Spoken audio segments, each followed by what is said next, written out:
तब्बल 3 दशक मराठी सिनेसृष्टीसह बॉलिवूडमधील प्रेक्षकांच्या मनावर अधिराज्य गाजवणारं नाव म्हणजे विनोद सम्राट अशोक सराफ।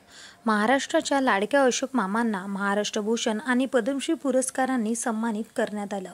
एकापेक्षा एक वेगळ्या धाटणीच्या भूमिका साकारून अशोक मामांनी प्रेक्षकांचं चांगलं मनोरंजन केलं। कधी लक्ष्याचा मित्र बनून साकारलेली भन्नाट कॉमेडी तर कधी रुपेरी पडद्यावर साकारलेला व्हिलन अशोक सराफांनी आपल्या आगळ्या-वेगळ्या शैलीनं प्रेक्षकांना आपलंसं केलं। मराठी सिनेसृष्टीवर एकहाती राज्य करणारा हा नट हिंदीत मात्र फक्त नोकरच्याच भूमिकेत झळकला। कधीच हिरो होण्याची संधी त्याला मिळाली नाही। पण असं का? दिग्गज अभिनेता असलेल्या या नटाला मात्र हिंदी सिनेसृष्टीत कायम नोकरचीच भूमिका करावी लागली।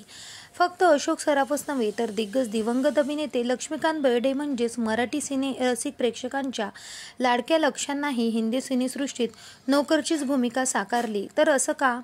मराठी सुपरस्टार म्हणून रुपेरी पडदा गाजवणारे दिग्गज नट हिंदी सिनेमाच्या रुपेरी पडद्यावर कधीच हिरो म्हणून का झळकले नाहीत? हा प्रश्न तुमच्या आमच्या सर्वांच्याच मनातला। याचंच उत्तर अशोक सराफ यांनी नुकत्याच दिलेल्या मुलाखतीत बोलताना दिलेलं आहे।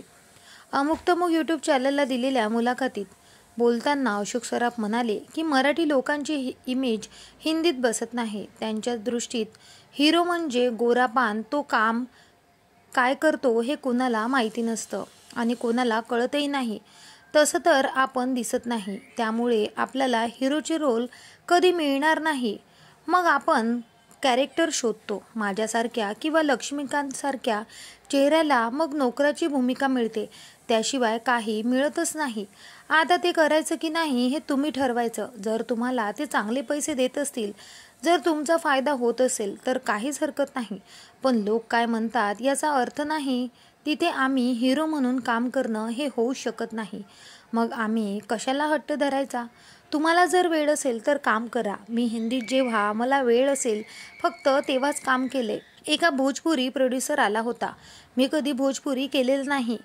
एक भूमिका होती, मी त्याला म्हटलं माझ्याकडे वेळ नाही, या 15 दिवसात होत असेल तर बघ। तो म्हणाला हो चालेल, मी परफेक्ट त्यांची भाषा बोललोय।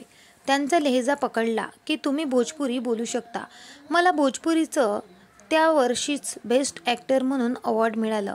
माझी जी भाषाच नाही त्या भाषेत मला अवॉर्ड मिळालं, असं अशोक सराफ यांनी सांगितलेलं होतं। तर तुमचं या सगळ्याबद्दल काय मत आहे आम्हाला कमेंट करून नक्की सांगा। भेटूया परत, धन्यवाद।